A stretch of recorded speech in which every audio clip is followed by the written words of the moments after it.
for today's video, I'm going to give you all an update on the engine and the body of my Project E30, which you guys have not seen anything on for many years. Quite a few large developments in it.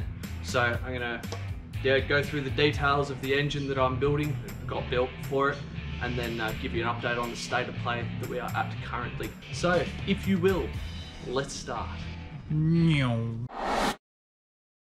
Got myself a bottom end, picked up from the machine shop this morning, so let's take a peek and then get him assembled.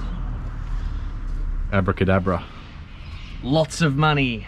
That's my magic trick. I turn all of my wage into that. Yeah. Alright, let's get the stand bits and get him mounted up. So this is the unit, the BMW M42B18, which is a 1.8 litre, 4-cylinder, obviously petrol engine. They came in E30 318 IS and then E36 318 IS in the early years. They also came in some compacts 318 Ti, and the Americans got them in their 318i as well. I don't know why they got the good engines and we didn't. It's just how it is. But rare occasion that happened there. Yeah, it's just how it is. So this one, I just came back from the machine shop. I literally picked it up this morning.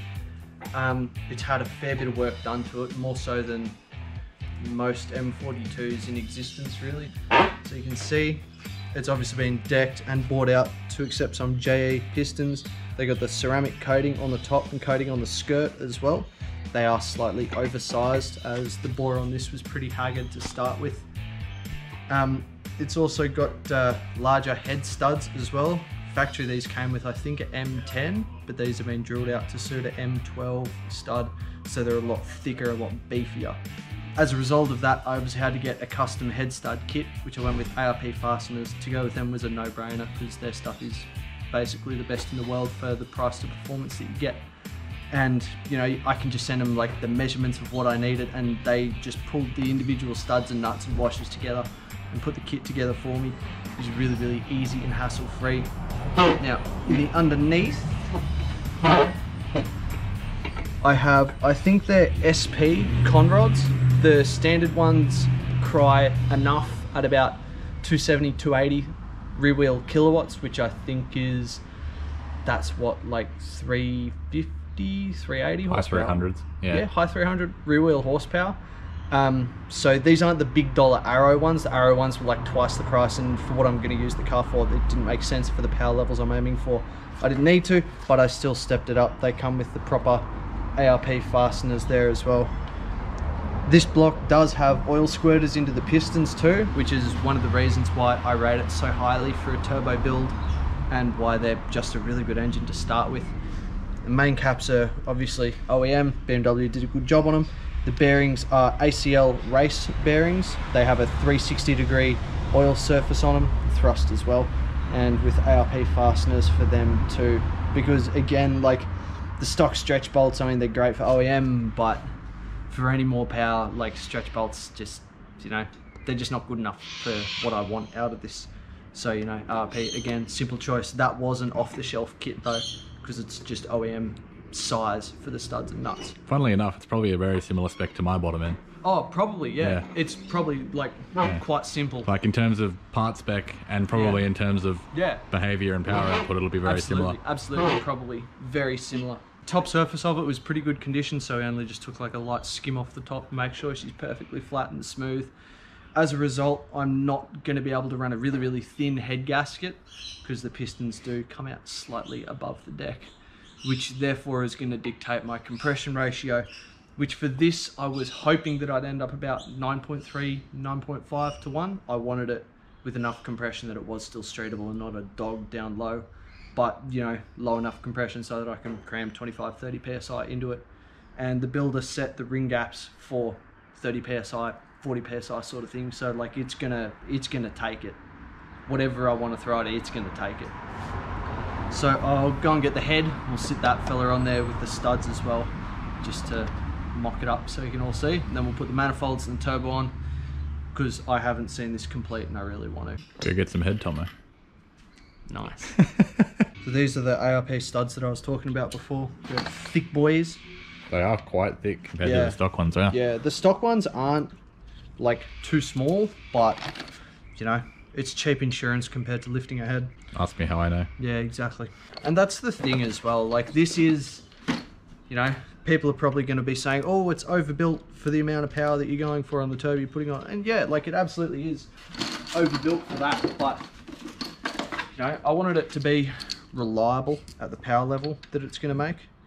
And, you know, my grandparents live in far western New South Wales. I want to be able to take the car, you know, missus in the car and drive out to go visit them without being concerned that it's going to throw a rod on the highway somewhere in the middle of nowhere. I want to own the car for the rest of my life, really, as long as there's petrol to drive it with, you know, and I don't want to have to keep spending more money on putting bits back inside of the engine when I can just do this to start with and keep them in there. The bottom end was assembled by an engine shop. I have built a couple of motorbike engines before, but no car engines, and I didn't want my first one to be, you know, like, this is a lot of money worth of parts. I'm not made of money at all, so I just wanted to be certain that everything was set up correctly. What is your power goal, if we didn't say in this video, Tom? It's not so much a power goal and more a drivability goal. So the turbo that I've gone with is a GTX 2860 Gen 2 Garrett, which the spec of this will probably max out on 98, you know, 250 to 80 rear wheel kilowatts. But as I said before, I'm not chasing power numbers. I want the car to be fun and responsive and easy to drive. I'm obviously still fast as, but, you know, I didn't want to have something that was a massive lag monster. I didn't want to, it's only a 1.8, like, I didn't want to put a, you know, a 3071 on there to start with and have it be lagging, yeah, like really fast, but the progression onto boost be too aggressive, and yeah, I just didn't want to risk that. So yeah, 250 to 80 kilowatts at the rears on 98 and 300 plus on E85. Will it make that? I don't know. I hope so, because that's like on the limit of what you can do in a stock body E30 without going crazy wide bodies and slicks and aero and stuff, and I don't really want to do that. It's funny how accidentally close our engine builds have ended up. Yeah. Like, literally within a couple of % of power and everything. Yeah, hopefully. Like, well, super close. By the end of it, when I've got my power tune, you can do your power tune, and we'll see who ends up faster. I mean, you will, because you got 2 liters. Mine will, because I've got the extra 200cc and a slightly bigger turbo, but yeah, it's like, still, like, spec to spec, obviously going from a BMW 4 to a Nissan 4, like, it's about as close as you can get. That's actually going to be... It's going to be quite interesting. And your car will be just a little bit lighter, so, like, it'll balance. Even just, like, like, speed aside, because, I mean, Alex's S15 has a far superior rear-end design, far superior front-end design. Like, it's... I think body-wise they're stiffer, and it's going to have more power. Like, it's going to be faster, no question. But the thing that I will find interesting is which is going to be more fun. Because to me, this E30 is all about the fun. Rather than the speed, it's not going to be a track car. I want it to be as fun as possible. So, yeah, I wonder which is going to turn out to be the more enjoyable out of the two to drive and to own. We'll find out. That's going to be really interesting to see. Well, I'm kind of biased because I've owned an E30 and I've owned an S15, so I'll actually be the fair judge of this. Yeah, well, E30s are very fun, but the reality is that the design of them is old. You know, you got like a trailing arm rear end. It's, you know, a basic McPherson strut front end with an L-blade control arm. Like, it's old tech. So yeah, the S15 is going to be faster without question. E30s are very satisfying cars to drive though. Yeah, I love them. They can confirm. I would love another one. They work very nicely with me. But and I will also say the M42 has a much superior, I don't know if it does on paper, but like the valve train, all the head is so much better than an SR20, at least because I don't have a VVL SR20. Yeah, because it doesn't have rocker arms that blow up. Exactly. But the trade-off is that they like don't make power. But they just rev so much. When you're driving these over 5,000 RPM, they still feel very smooth, whereas an SR20, you know, if you have a VET head, whatever, I'm not talking to you, but like a stock DET SR20, they don't feel particularly relaxed in the high RPM. They still cope with it, but like you can tell there's valve train imbalances and things. Like, it's just not as smooth as these. Yeah, which that's again what I'm trying to encapsulate with this build, is to keep that purity. You know, like the linear power on it, like responsive, light, fun, and linear power delivery. Ultimate driving machine. You know, like BMW M. Yeah, Exactly, yeah. So that's what I want to still have with this, because you know, if it ends up a dog to drive and it just drives like S chassis, what's the point? I may as well just bought a S chassis, saved myself a heap of money and time and effort from building this. I think you just called S chassis dogs, boys. Yeah. Thanks, Tom. I would like to add before I go further that before you dig your grave any further. Yeah, well, that I got myself a VAC Motorsports torque plate. Now what they do is, I didn't put a head gasket on, so this is not how it's actually set up. Yeah, so what this does is it clamps down everything, because the bore does flex slightly when it's tightened down. So this simulates the force of the head being on there, so that when it's bored, the cylinders are perfectly straight and true for when the head's on there, rather than just boring it cold without the torque plate, which is, in this case, would have probably been okay. But again, it's relatively cheap insurance, because your piston to bore clearance is obviously like a massively important part of doing it. So thank you to VAC Motorsports for that one, because nobody else makes them. Somebody has to. Yeah, so it wasn't cheap, but it's cheaper than putting engine parts back in when they've been blown out. What a head. Yeah, I am pretty ugly, but so is this. Yeah, so before we do anything, this head is not clean. It's been sitting in my garage. It will be cleaned. This is all just mocking up to show you. This is a mock-up. This is not a build. This is not an assembly. So please do not comment on the video, your head is dirty, because firstly, I had a shower this morning and this one won't be assembled like this. But do comment on the video so that we get more comments on the video. Yeah, that's also an option. Say how handsome Tom is, because clearly he's self-conscious. Thank you. My mum says I'm very pretty. We'll have a look at the valves here. We got, again, VAC Motorsports, springs and retainers. There's not many companies who make aftermarket parts for these engines, because they're quite rare to build for performance. I don't know why, because they're really great candidates for it, but most people just don't bother. The stock springs and retainers do give up after a while. And when you got this much cylinder pressure inside of it, and the cams that I'm going to run as well are pretty aggressive, you need the spring to be able to pull that valve closed real quick so it doesn't get punted by the piston on the way through, because that is an issue. The ports are stock. Porting these is very hard gains. You're not going to get much out of it unless you go hell for leather, in which I'm not going to bother. So I'll probably just run through with a die grinder and just clean up any casting burrs, but they were casted pretty good from the factory. You know, this is not like a 60s American engine where they were casted with their, you know, with their eyes closed. They were pretty good from the factory. So there's not much to be had there, at least from my hand. So these are the cams that I've got. M42s use like a separate cam tray design, like pretty much all BMW motors, but different to a lot of others, like Nissan for example, I think have all one casting sort of arrangements. They are a hydraulic lifter. As you can see, they're the spots where the lifters go that I haven't put in, because I'm going to get new ones. Again, these are not going to be going in looking like this, don't stress. They'll be cleaned up, the whole thing will be refreshed. But they are quite aggressive. You can see by the lobe on them, they get a fair bit of point and a fair bit of ramp, which is why we fit the uprated springs and retainers. They got big lift, decent duration. The overlap on them is fairly large, so the overlap, the time in which the exhaust valve is open at the same time as the intake valve. So I want to, these have got like adjustable pulleys on the front from factory, so I'm going to try and dial the overlap out of it. In a turbo car, at least with the old maths, the exhaust side has 2 to 3 times the amount of pressure as the intake side. So any kind of overlap in your cams, the exhaust valve open at the same time as the intake valve, the exhaust can actually start to flow backwards and kills your flow into the cylinder. Now, obviously when you're on full boost, your pressures are not too much different, I don't think. But at low RPM, in a turbo car, your overlap has to be pretty minimal if you want it to be a good street driver, which is what I want for this.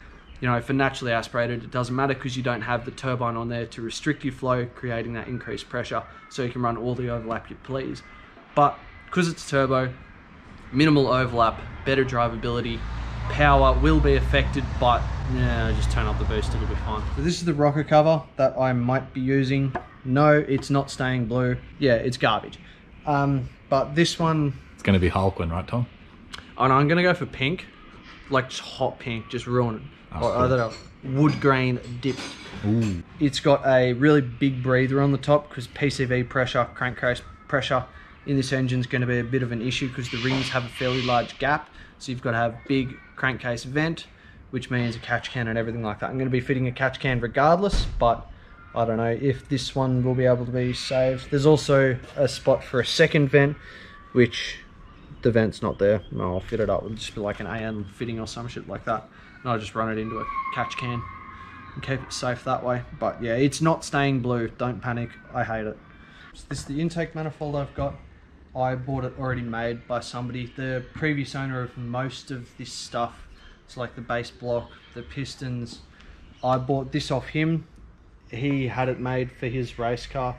It's obviously completely custom because nobody really makes forward-facing plenums for these off the shelf that are worth a damn. Like you get like the Chinese ones, but they don't flow at all. So yeah, it flows apparently like perfectly equally. They spent some huge amount of hours on the test bench making sure it was perfect. We got a high-performance throttle body as well. The injectors I'll probably go with like 1200s or so because that's what I'll need to be able to make the power safely.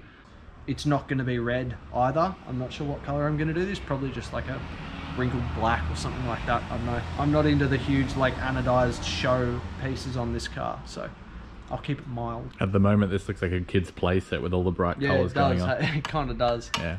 It's like little tykes, like my first engine. Yeah. My Fisher-Price engine build. Yeah, it is my first engine. Like built engine at least. Alright, so this is the turbo setup and manifold that I had made for this car. Again, not much exists off the shelf for these, so finding good quality components is explicitly hard. You can find like Chinese stuff all day of the week, but it's garbage, it doesn't work properly, it won't suit what I want. So a friend of mine, Shane from Fast Farms, they're up on the central coast of New South Wales. There's his fancy looking logo there. He made it for me. He's an absolute artist. So all the mandrel bends for it and full spaghetti spec is all in stainless TIG welded back purge. Like it's the who's who of manifold design. Just look at this, fellas. Yeah, it's a beautiful piece of work. And the flange is rusty.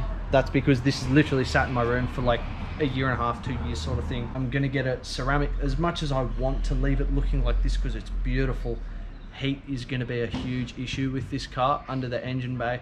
So I'm gonna get it ceramic coated and then I'll probably wrap it as well just to keep it as cool as possible. This is the turbo that I was talking about before, the Garrett GTX 2860 Gen 2.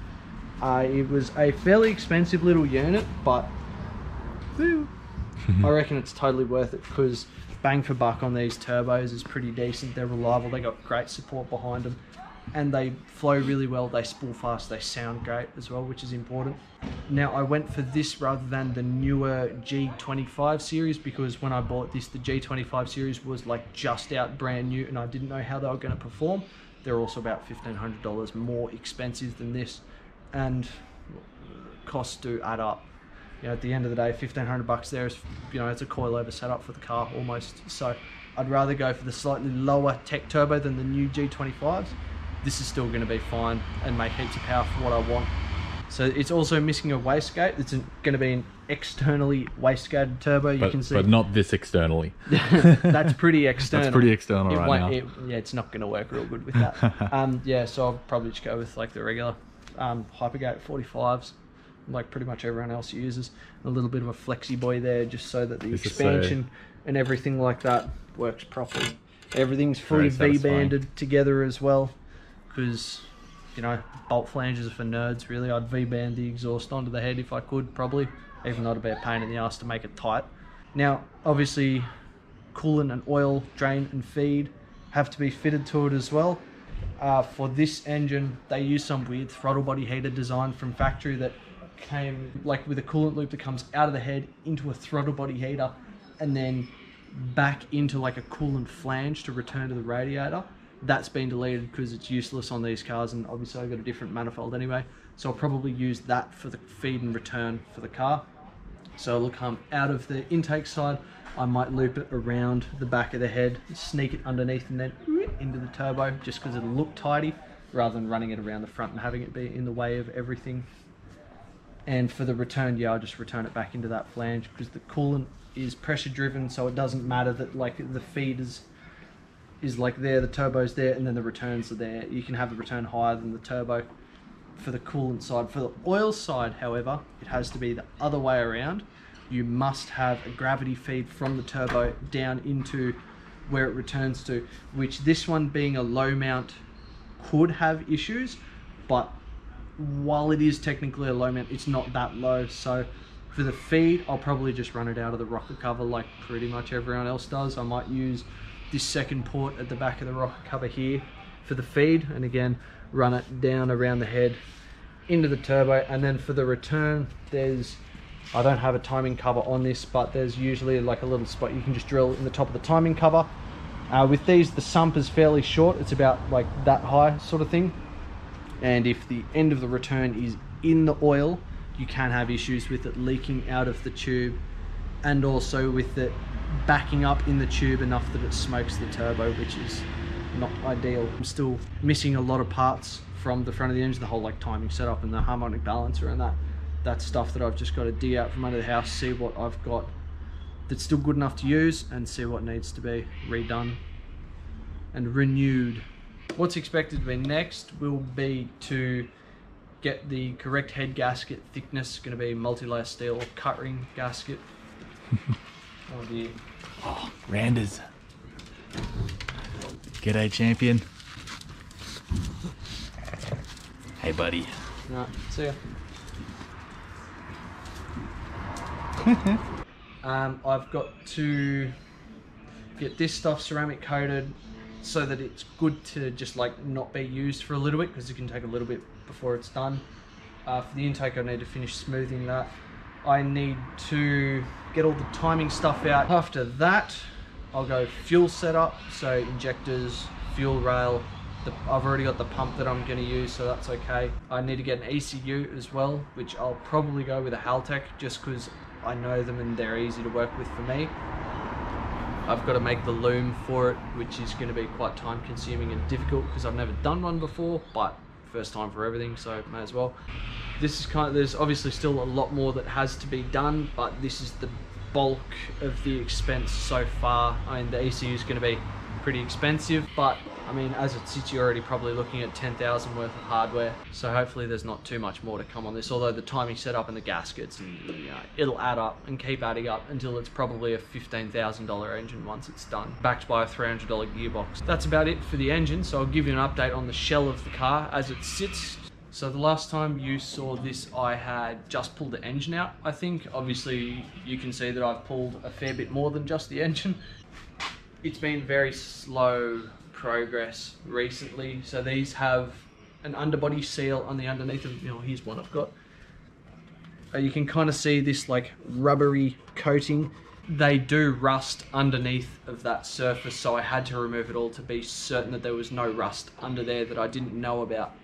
To remove it, the only way that I have found that actually works relatively quickly is a wire wheel on an angle grinder, and lots and lots and lots of hours. So I think it took me about 120 hours of time, and that's not 120 hours of like, you know, start the clock, make a cup of tea and then start working. That's like angle grinder in my hand, start the stopwatch, and then as soon as I turn the grinder off, stop the stopwatch. 120 hours of that to get it smooth. After that, I had a mobile media blaster come out and blast the car for me. Due to a misunderstanding, there wasn't enough time at the end of the day, once it had been blasted, to prime it because it was too dark. It was about this sort of darkness. It wouldn't have dried. So here's the bit that gets weird. What he usually does, because he blasts stuff for a living in driveways, what he usually does is he'll media blast the car, and then if it has to wait, the next day it'll have like a little bit of flash rust on it. You spray on vinegar and then rub it off, and that removes the flash rust. When I did it for this, the car turned orange. I don't know why. He doesn't know why. It just happened. Life happens, you got to deal with it. So I then had to go through getting metal ready and rust converter and like liters and liters and liters of it to spray throughout the car to keep it so that it was okay. Now at that point, that was just when the family health issues started to kick in, so the car sat because I didn't have time. So as you see, it's had like layers of rust converter and it looks garbage at the moment because you got like little bits of surface rust and little bits of rust conveyor. It looks like trash, like total trash at the moment. There's still a few rust spots left on it that we've got to remove. Once I've removed that, I'll get it blasted and primed immediately, and then I'll put a spray of color onto it, just a base coat, just to keep it sealed and okay. And there's only a few spots, so it shouldn't take too long for the rust repairs to get done. Then I've got to do the bracket for the E36 Diff hat conversion. This is an E36 Diff cover. See how it's got 2 ears on it? E30 only has 1. As a result, the subframe's like located at the front. The diff hat's only located at the back by one of them. In E30, when you give it torque, because it's only bolted on one side, the whole thing like twists up like that, and your brake axles, it's just crap for traction and drivability. So you fit one of these, because then it's located at both ears and the subframe does not move. It's really stable.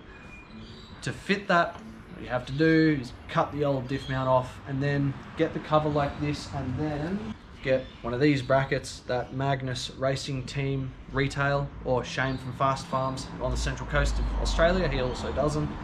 This one has been sitting in the weather, so it's got a bit of surface rust. It's just bare steel. It's nothing on the production. But yeah, so that sits on and will sit on beautifully. I think like that is how they bolt on. But yeah, so I've got to weld that on too. Once I've done that, blast, prime, dummy assemble the engine in the bay, make sure there's no more fabrication that I have to do to that. And then once that's done, then it can have its final paint, then it can have its final assembly, and then I can finally drive the thing after like 5 years of having it parked. It's been a long ass time and I'm exhausted and very broke. I'm also nowhere near finished, but you know, that's project cars. You got to stick it to them. Every little bit of progress you make is more progress towards finishing it. So if you are watching this and you've got a project car in the garage or a project bike, once this video finishes, go outside and work on them. You have to, otherwise you'll never finish the damn thing. So you got your project, you go out there and just start doing stuff. Doesn't matter what it is, little bits add up. You know, you just got to keep pushing. Which is what I haven't done for 3 years, which is why it's still sitting here. So please take my mistakes to learn from. And while Tom's telling you to do stuff, also hit the like button. Yeah. I'm a wreck of a human. I got no money in a half-finished car, but I'm gonna finish this damn car if it kills me. Yeah, but you got a sick turbo, but I got a pretty sweet turbo. That's what really matters. It's better than not having a pretty sweet turbo, so at least I've got that. Exactly right. Alright, so I think we'll leave it there for today because we've run out of light and I got dinner to make and beer to drink. You'll be seeing more on this ASAP because, yeah, I've got to finish it. It was requested of me by a family member, so I've got to finish it soon. And then we'll be able to have the comparison between this and the S15 and a whole bunch of fun videos from that as well. So yeah, keep watching, keep your eyes glued to that screen for a new upload, but also go finish and work on your project cars and bikes in the meantime. For now, keep it real and we will see you soon, please. Bye.